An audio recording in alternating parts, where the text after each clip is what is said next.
बांग्ला नववर्ष के उपलक्ष्य में संस्कृति मंच की शोभा यात्रा।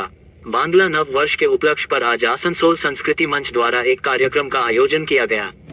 आसनसोल में बांग्ला नव वर्ष के उपलक्ष्य पर आयोजित किया गया। इसकी शुरुआत आसनसोल गिरजा मोड़ इलाके से प्रभात फेरी के साथ हुई, राहालेन तक गई।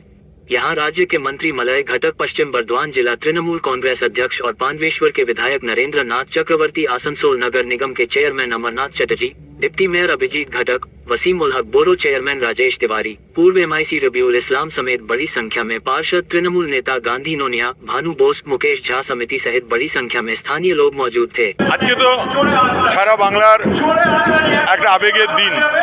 आज बांग्ला एक হয়ে সারা বাঙালিরা আজকে রাস্তায় নেমেছে আজ বিভিন্নভাবে এই দিনটিকে উদযাপিত করার জন্য। আমাদের এখানেও মাননীয় মন্ত্রী মলয় ঘটকের নেতৃত্বে এক বিরাট বর্ণাঢ্য মিছিল হলো। আমরা সারা আসানসোলবাসীকে ধন্যবাদ জানাবো। সারা বছর ভালো কাটুক, বাংলা ভালো থাকুক দিদির নেতৃত্বে।